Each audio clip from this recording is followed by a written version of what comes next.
is a block in scripture, or can it be like certain instances of that? I like to have a specific block, so a sequential section. You can take a story out of a chapter, or just start on a chapter and start working your way through. I like to say there's bonus points for Isaiah chapters, but there's not. Okay, so Catherine, what do you think? Do you have a detail of how we should do it? Or? Yes, yeah.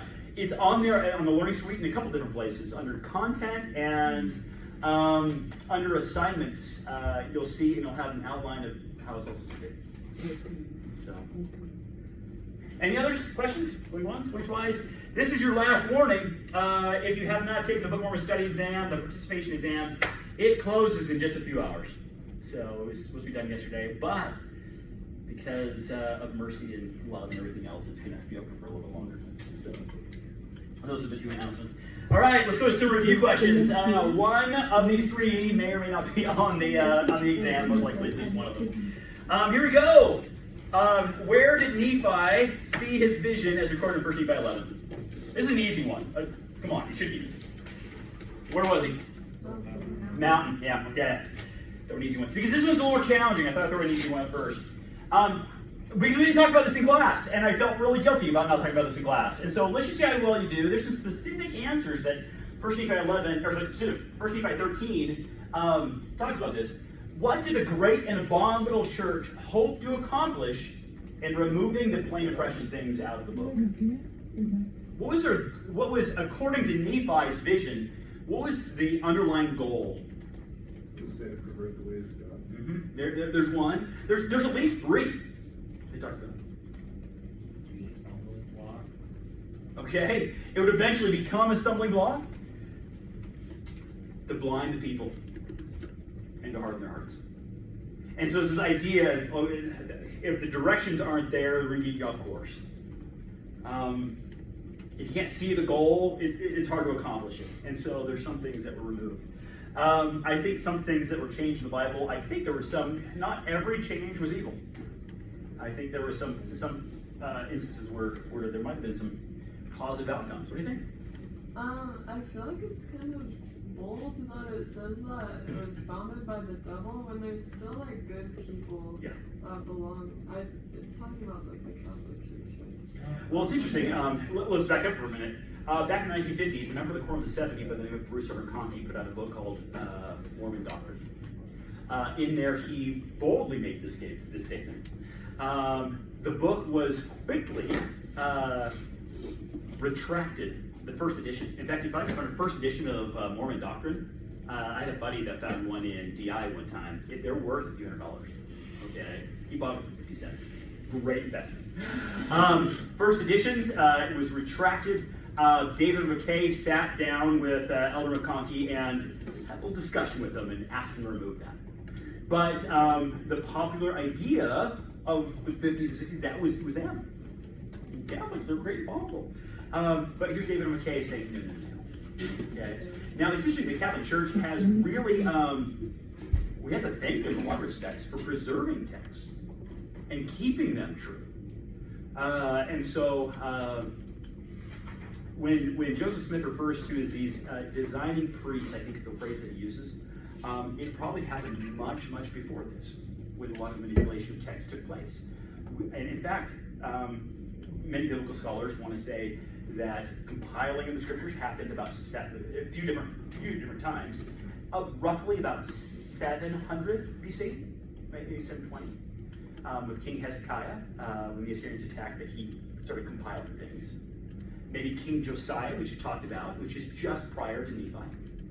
And so here's a time where maybe things could have been manipulated, because he's collecting and things like that. Another time was maybe in Babylon, where the Jews had gone into Babylon and they started recording and trying to keep a hold of their history. Another time, and there's different key places during the Persian era when the Jews returned back to Persia. It's interesting that the Persians financed. They wanted the Jews to write their history. They wanted people to come together, and so the Persians gave them money to put this thing together, because they wanted a unified people, because unified people who are happy pay more taxes. And so they're like, build a temple. We'll tax the temple later. have people come to the temple, so write a book. You know, and so there might have been some key elements. And I think there might have been some good people who might have had some misconceptions. You know, I think people are not just good or evil, right? We're multidimensional. And so good people can make mistakes, and good people can make errors. Last question. Here we go. Who completed and recorded the vision Nephi began in 1 Nephi 1 through 14? Yeah, John, as in Peter James John. Okay. So those are some review questions. One or more of those questions might be on the midterm. I just wanted to kind of give you kind of a feel of some of the questions. They might be worded slightly different. I'm not necessarily going to cut and paste them exactly, but really the heart of some of these things might be on there. So I hope that you feel prepared. There are really no study sheets. You just come to class and create your own study sheet. All right. So I wanted to do something that's a little bit out of your. Oh, before we get started, Catherine, before. To that question? I'm sorry, what was The that? answer to the last question? The last question, John the Revelator. And so, as in Peter, James, and John, he is attributed to writing the book of Revelation, who continues on the vision. And so, yeah. So, in the tail part of 1 Nephi 14, Nephi is started to stop writing, and this is an apostle of the Lamb will continue on. Okay. All right. Well, I wanted to do something slightly out of the ordinary today. I haven't done this, you know. We're part of the way through the semester, and I haven't done anything like this before. I wanted to kind of show you a really, really goofy object lesson. So I'm going to start off with a disclaimer of just an apology. Okay. But as I was putting together this lesson, there was this idea that came to mind, and so I had to spend a little time going into the janitor's closet. I had to get they keep all the janitor supplies under lock and key. Apparently, I don't know if college students just need toilet paper and go in there. I don't know. But I go into the janitor's closet and to grab some of these supplies. And so here's where this object lesson's going to begin. Can you see what's inside this bag? What is it? Are you sure? There's no confidence there. Okay, this right here represents you. Oh no, I should rephrase this. Sometimes it represents me, it represents all of us. There are sometimes in life, we want to put up a cloud around us to obscure some of the details. We don't want everyone that walks down the street to know everything about us. Now think about this. Your best friend that you've had for the longest time, how long did it take for you to know everything about them? You still don't? So like 10 minutes, I looked at him and I just knew it. But it seems though, a lot of times we like to put up false fronts. Let me tell you a quick little story. Years ago, my first day of college, I was at a little tiny community college because I was a really bad high school student. I went on a mission and repented and learned how to study, learned how to read. Not really, but yeah, learned how to read more critically, okay? And I came back and I was excited to learn. I was at this little community college and English class, and this teacher stands up and he goes, who can define the word hypocrite? And you know, when teachers first start a question like that, there's that obligatory, everyone has to wait about 5 seconds before someone raises their hand, but nobody went like 10 seconds when we raised their hand. I remember a mission president helping us with the definition of this. And so I raised my hand and I said this, I go, hypocrite comes from the Greek, which means actor. And the teacher looked at me and goes, does anyone know what it really means? I just remember going, I could take like the etymology. Come on, man. I told you where it came from. But the word hypocrite has this idea of being an actor. You guys have seen movies before where there's a villain in the movie. And then that same actor is in a completely different movie, and he walks on the camera, and you're like, that guy's a bad guy. I saw him in another movie, he's just evil. Or vice versa. Actors can take off the mask and be completely different people. And I think quite often, some of us want to put up a front out front to show the world what we're like. We want to obscure what we're really like. People don't want to show their sins, like on their sleeve and things like that. And so we put up this kind of front out, you know, to kind of obscure what people look like. Now, God has a way to showing you who you really are and showing the world who you really are. that if you look at somebody at really crucial parts in their life, you can learn a lot about them. Let me just demonstrate how God does this, okay? There we go. I promised somebody that I wouldn't break this, and last class I broke it. The hose came off, okay? Like that. Okay, let's see, but it screws back on. There we go, okay. Now, I think this is what God does, okay? And maybe I'm just reading way too much into things, but I think this is what God does. He takes this cloud that we have, and he knows how to get deep inside of people, right? And put this in there. Hopefully, I don't get charged for this. And he just does this.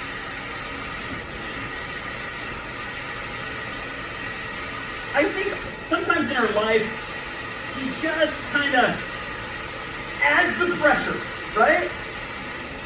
Oh, I ripped my bag. He removes all the extra stuff out of life and really adds pressure onto us.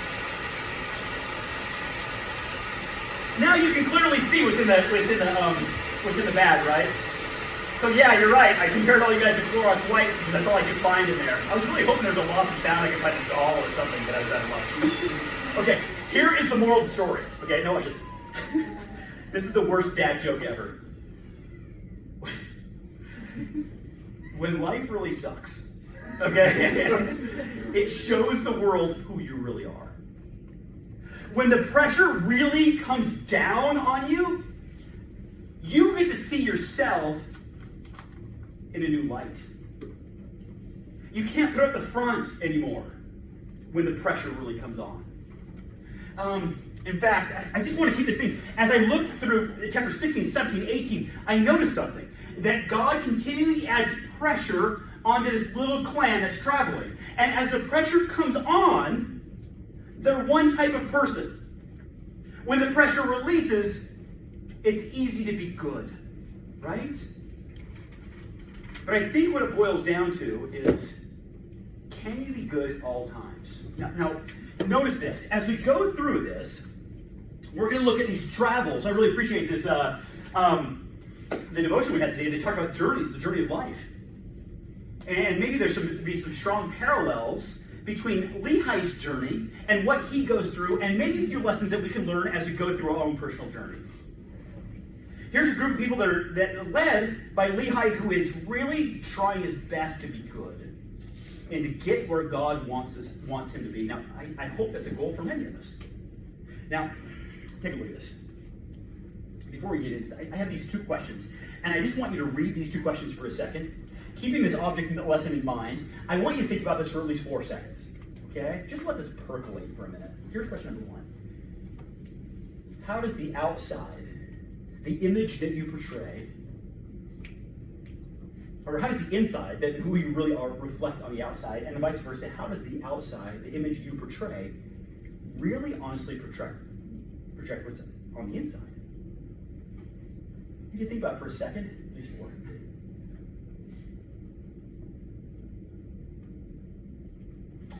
Any thoughts about this? Catherine? Yeah, and then Neil's on deck. Catherine, what do you think? Filter through your action, your reactions to situation between you and the people around you. Yeah. You take a close look at his actions and reactions. It's good. Good insight. Thank you. Neil, go for it.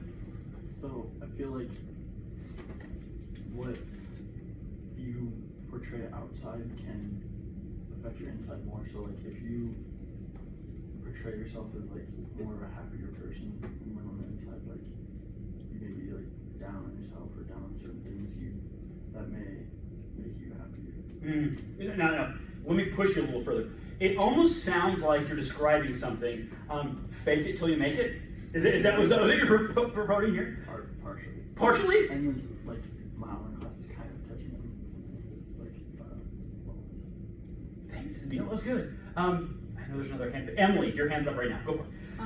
I was gonna say the fake it till you make it part, but then I was thinking about just people in my life, and there's some people who are just like so, I want to say like beautiful, but like they're just like, they radiate like positivity and like beauty. And so when I think about them, I think like, oh, they're like a beautiful person. But then there's some people who, like, I initially thought they were like good looking, and then they like act a certain way, and then are just like think that they're not. I don't know.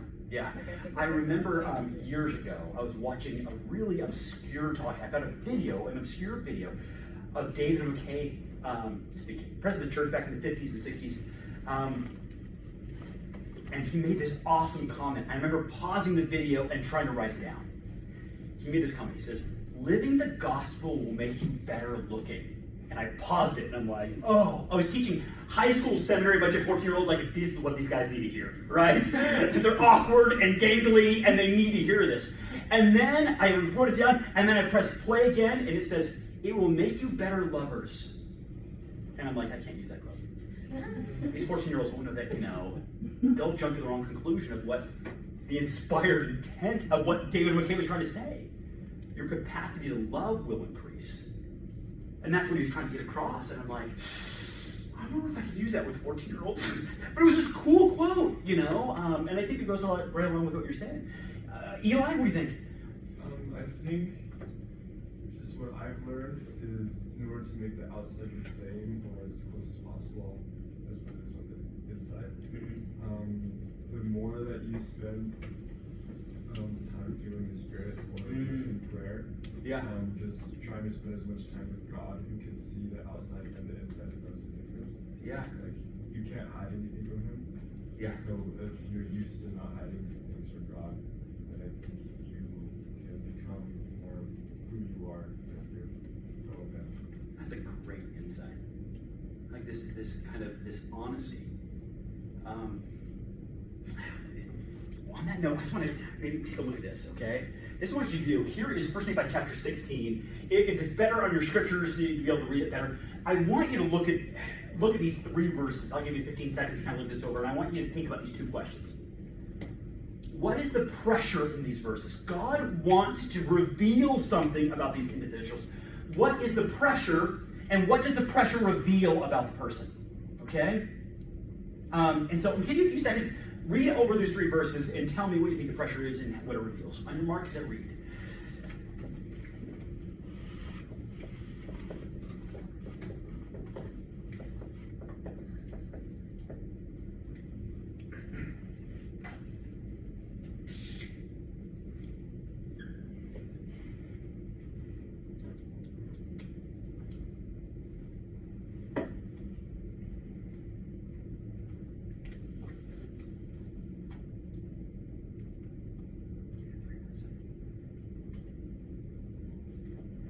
Okay. What's the pressure that this puts on? Spencer, what do you think? Well, it says that Nephi is, he's been preaching to his brothers, and they're saying, we don't like this. This is hard for us to hear. And then Nephi says, the truth is hard for the wicked to hear. So it's basically Nephi telling his brothers that they're being wicked. If they were righteous, then they would listen to it because it's the truth. Notice this. Okay. Over here, pressure. I just want to put truth, right? What does it reveal about Laman and Lemuel?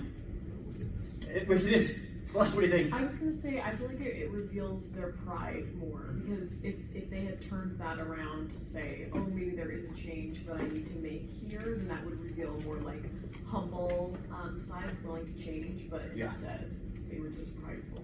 Yeah, wicked has such a broad term. Like, are they going out and kicking kittens? I don't know. But pride is a little more specific. Like, what is this? It just, as truth comes, this kind of it reveals in them this pride aspect. Now, I don't think God does this to embarrass. That is not God's goal. He's not, like, let me show you how ugly you really are. Okay? But I wonder if he's trying to do something like this. I want you to see something in yourself. So maybe you'll turn to me and we can fix things. Maybe there's a crack that we can fill in together. And so it's interesting. Here's pressure on these people. Now, there is something awesome about this. Sometimes we stop the story and says, well, the wicked take the truth to be hard and things like that, and they were wicked, and we'll just move on with the story. But there's something really cool about this. Before we get into that, I want to show you 2 quick quotes. This is Neil A. Maxwell. He says, most of us don't like to be cut to the center. Who likes this? And when the gospel standard cuts us, it hurts. The tendency is to deal with the pain by rejecting the surgery. It's like, here is the Savior going, we need to cut in deep because there's something in there we got to take out. How many of you guys ever done this before? Have you guys ever cut yourself in like a really clean cut? With a sharp piece of metal or something by accident, and there's a really clean cut. Do you know you can super glue and you can put it over and you can fix it pretty quick? You put super glue right over it and it will actually put your skin back together. It's good. There was a time I cut myself on a jagged piece of metal. It was a very clean cut across my hand. So I wiped it off and I put super glue right over the top and I'm like, fixed. I'm good. And to be honest, my body adapted and the skin knit back together. But what I didn't know is that piece of metal had some sort of, schmutz on it or boogers or whatever. I don't know what it was on. But something got down deep in there. And I sealed it up. The skin sealed up fine, but underneath it started to get a little infected and sore. You know what I had to do? Cut it. And get the yucky out. I didn't clean it. Because sometimes the gospel cuts deep. And now God's not trying to just cut you, right? He doesn't want to see you bleed. But sometimes you need to get things out. And it's painful. There's a question I'd love to ask, but I think it's way too personal. And so I'm just going to ask it, but no one say anything, okay? Can you think of a time when truth cut?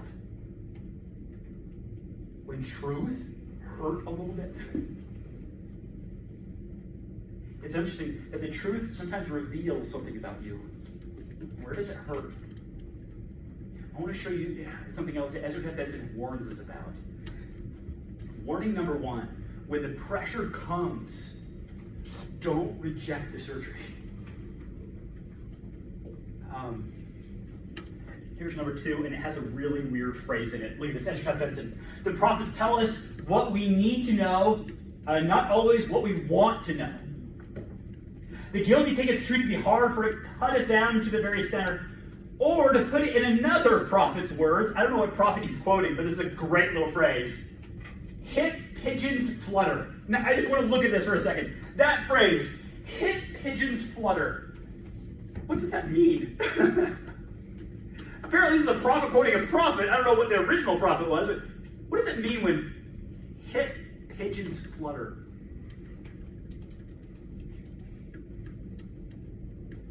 Emily, what do you think? Maybe that, like when you hit a bird or something driving, I don't know. Yeah. Like they don't fly away, like they can't really fly, they just flutter. It's not the same, I don't know. It's like the same place, they can't really move on, move up or anything like that. It's just Not that I throw rocks at birds or anything like that, but take your word on it. What do you think? I think it's kind of just saying that when you disturb something, it's gonna react and it's gonna try to avoid it. You try to reach out to a pigeon. It's like, hey, go away. Yeah. Any other thoughts? Patricia.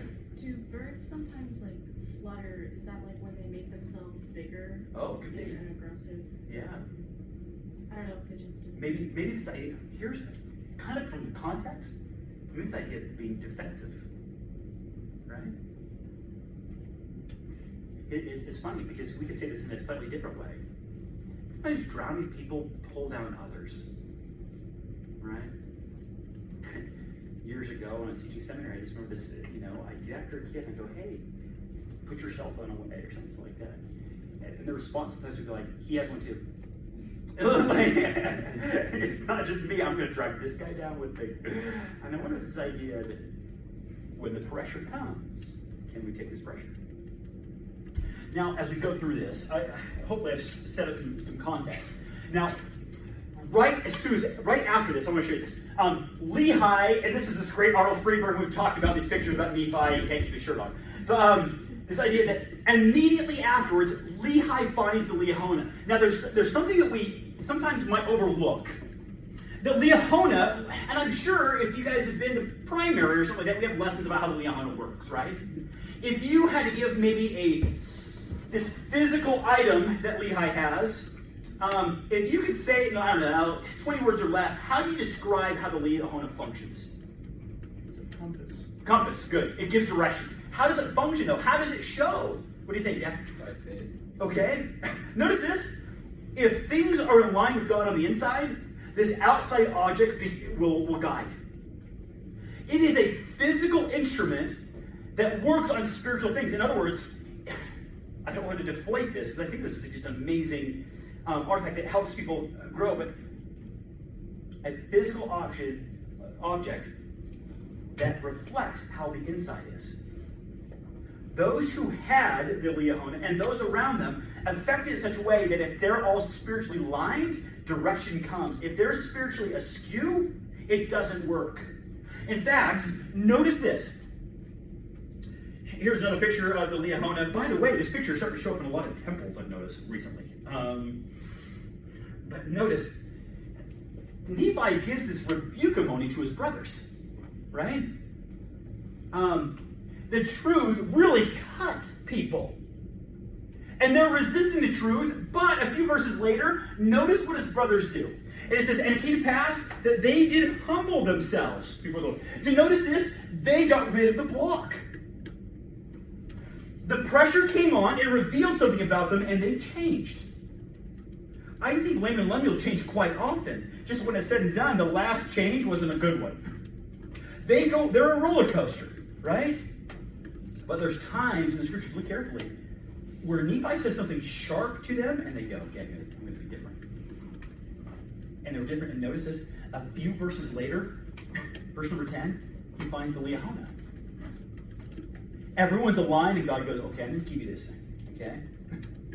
This is going to show you how you're doing on the inside. Now, I don't know if you guys have any personal, I know we always emphasize the Liahona gives direction, but is there something in your life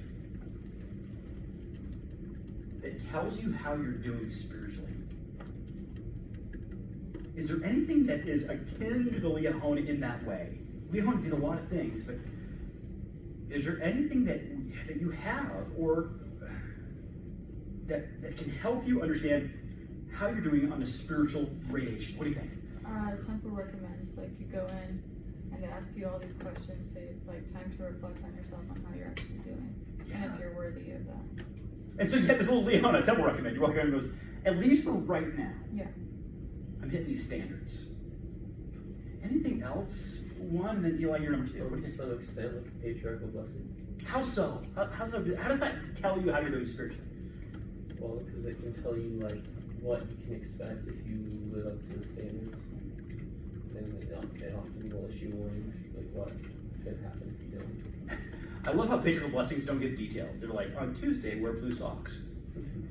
But it gives you checkpoints, goals to get to, and work towards. I like this idea. Thank you. What do you think?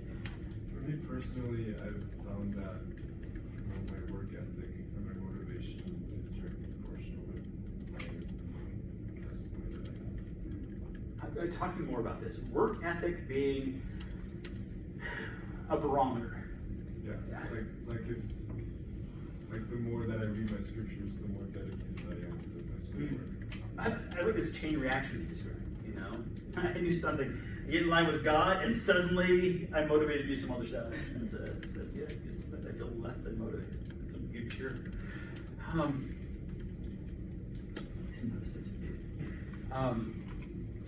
Notice what this Liahona does, and I'm not telling you anything to do with this. But I do want to emphasize two things in this verse.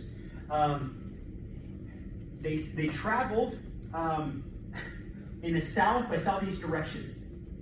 Okay? And then I just want to, this is going to come in really important later. Notice the next place, they passed by this place, and it was called Shazer. And you can look at the footnotes and how it has this root of being twisty. I don't know, maybe they'll go by some cliffs or something like that. But here's this idea. We did call the name of the place Twisty, right? Maybe the trail just went back and forth. They're going switchbacks. I don't know. Notice this. Lehi starts in Jerusalem, heads down, and this is something we've covered before, down by the borders of the Red Sea. They pick up the Leahona, and it tells them to go south by southeast, and so they start traveling in this direction. Now, this was a pretty well-established trail right through here. This was they might have run across lots of people. They just don't record it in the record. Notice this. Add one more verse. Verse number 16. We to follow the directions of the law which led us to the most fertile parts of the wilderness. Now, the Leahona is a reflection of how they're doing spiritually. Notice when they're spiritually going well and God's guiding them to fertile places. Now, the fertile places, we need to be careful, is not necessarily the easy places. Does that make sense? The places that produce is not necessarily, don't think that, oh, I'm righteous, everything goes smooth. But he led them to places with great potential. Okay. Now we're going to do this a few different times. Pressure comes on, and we get to see something. Okay? Verse number 18. The pressure's about to come on. What's the pressure in verse number 18?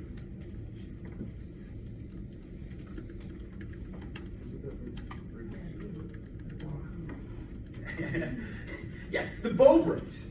How is the bow breaking pressure? Yeah! Notice, there is a dramatic loss with this. It's not just his bow broke, but all the boys, the bows are not working right, okay? And it's not the bows that they're really concerned about, it's the results, right? Look at this. Number 2, pressure, loss. They lose something. Their diet suddenly got a little more narrow. The pressure comes on, and how do they respond? Notice this. The result, what is the result of this loss? Yeah. It's interesting that the Hebrew word, the word that's used in the Old Testament for murmur, that is translated in English as murmur, is primarily, not exclusively, but primarily used in the Exodus journey. If you look at the Book of Mormon, the word murmur shows up more times than any as they travel. There is something associated, and I think Nephi is doing this on purpose, is drawing some really strong parallels between the Exodus, leaving Egypt and coming to the Promised Land, to their journey from Jerusalem to the Promised Land. And they're replaying it, and Nephi is purposely using the same words. But notice, the pressure comes on, they lose something, and they begin to complain. Charlie, what do you think? I think it's really interesting that all they normally do whenever there's pressure is they just complain. And yeah, the first thing Nephi did was he prayed to God and tried to fix it. Yeah. I wonder if this, I love this idea. If I could quote Charlie for a second. Nephi's response is to go to God and fix. I wonder if murmuring is the result of resisting change. When the pressure comes on, we squish out murmurings because we don't want to change. Now, I wrote down a bunch of questions on my phone before this class. I just had this. When is it okay to complain? Notice this loss hit. They're feeling it. Is there okay to turn? Is there a time where you're like, I am free and clear to do this, to whine and bellyache for a minute?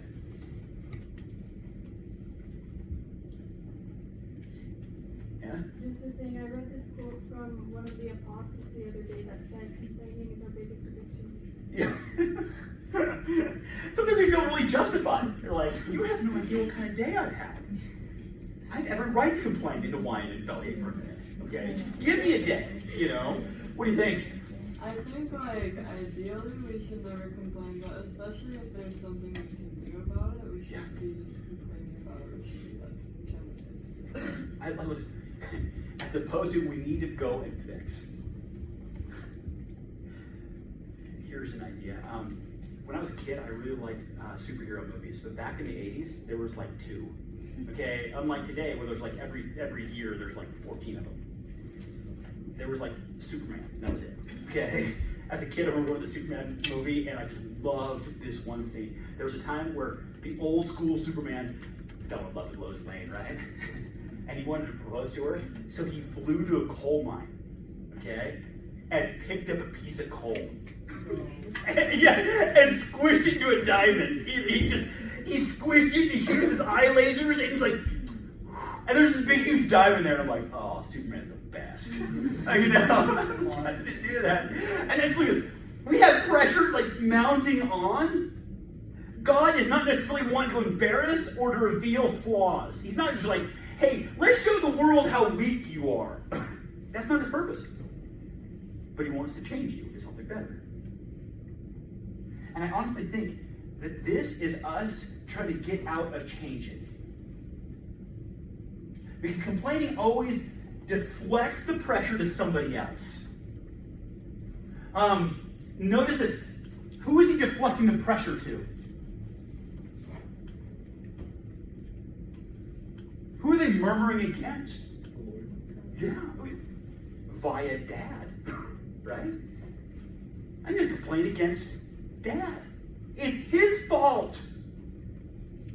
And you want to like redirect the pressure over to somebody else.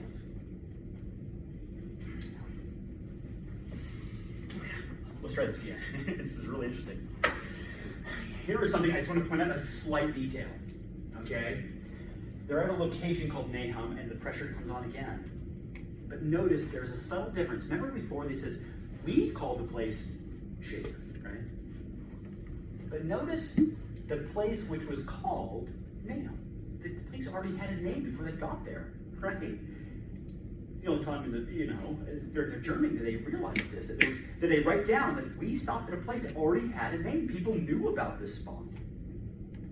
Nahum means consolation. It is really ironic because the pressure is going to come on again with the death of Ishmael.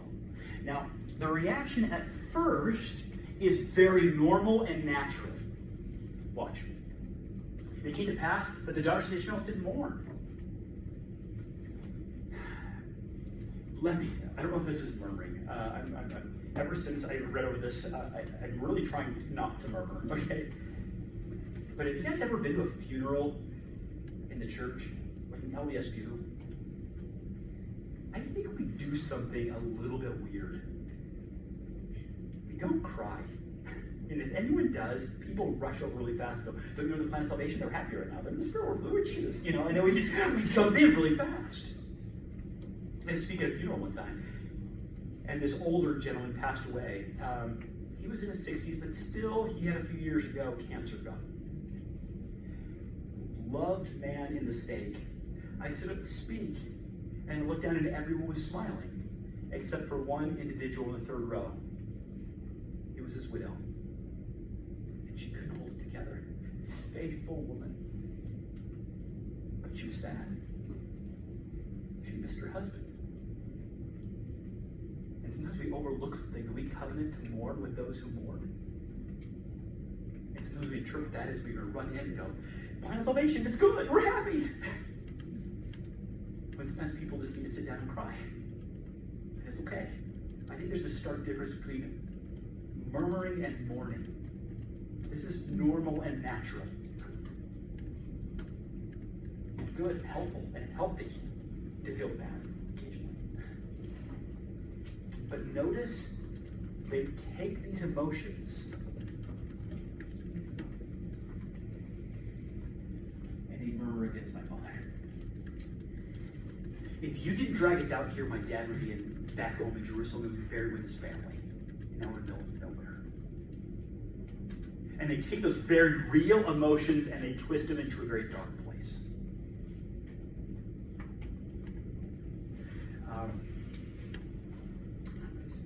Oops, that's the same thing again. Sorry.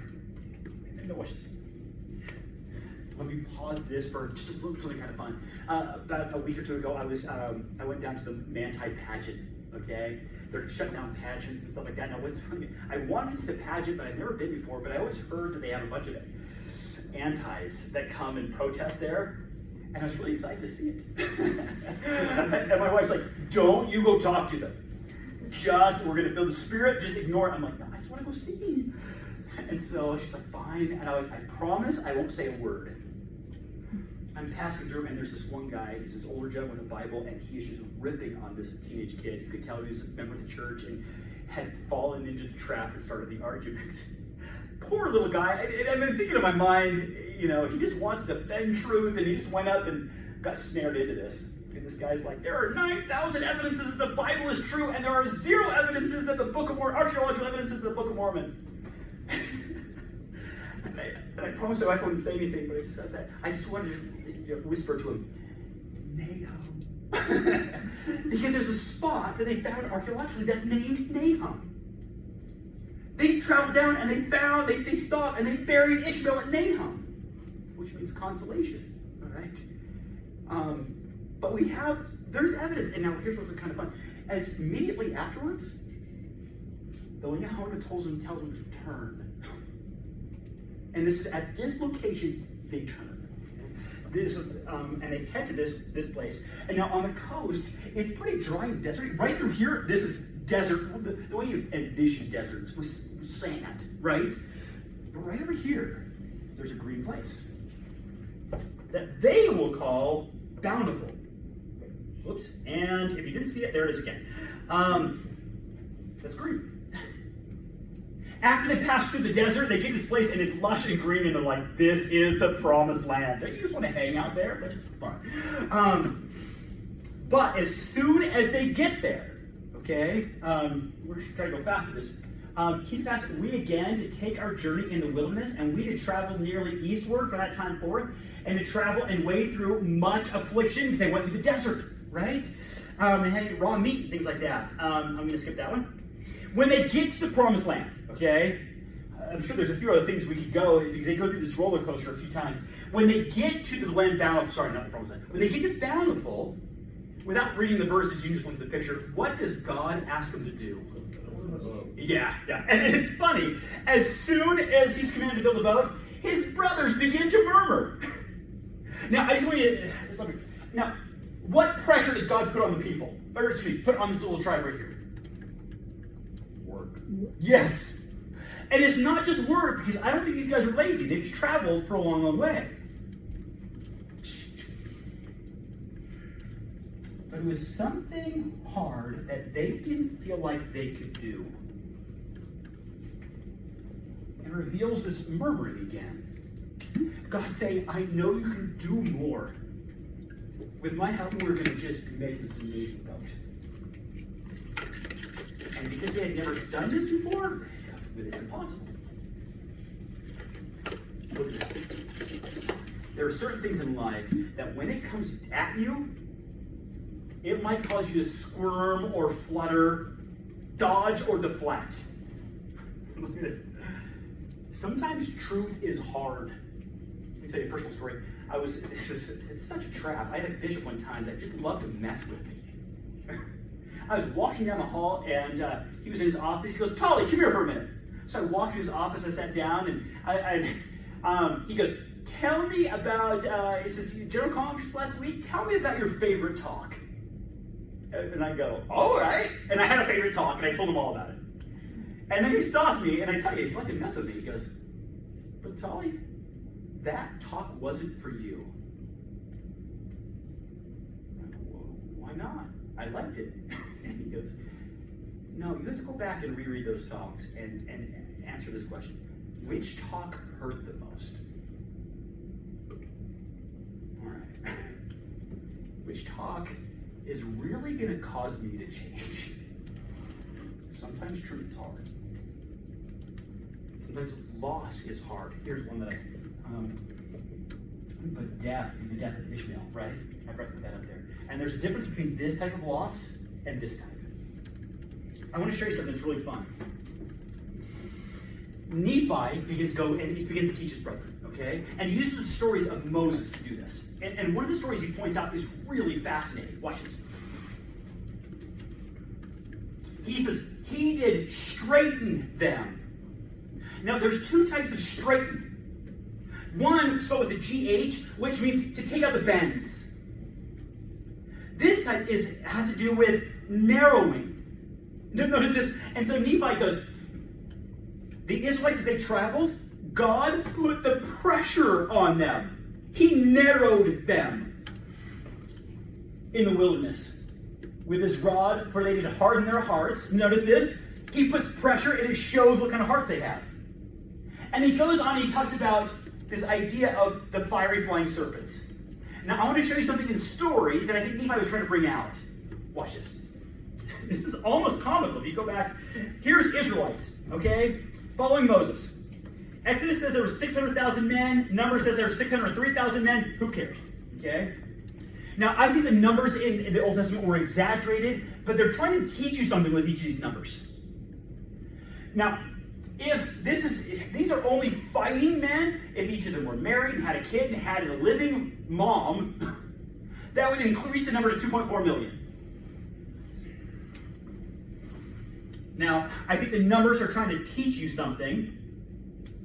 The Israelites face something. This is a big, massive group coming through. Watch this. And they journey from Sinai, okay? And they're going through and they're starting to whine. Verse number 5. And the people speak against God and against Moses. Wherefore have you brought us up out of Egypt to die in the wilderness? Here's the complaint. They're going up and they're complaining that their diet isn't as good as they'd like. The manna that we're being fed every single day doesn't taste as good as it used to. Now watch this. This is something kind of funny. And so God sent serpents to go bite them. They complain against Moses. God goes, all right, want some pressure? Snakes. Okay. Now, here's what's comical. Therefore, the people came to Moses and said, we have sinned. Notice this. A snake bites them, and they're like, we've sinned.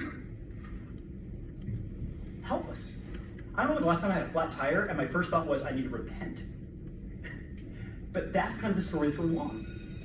That God adds pressure to help us become better. And I say this in Jesus Christ's name.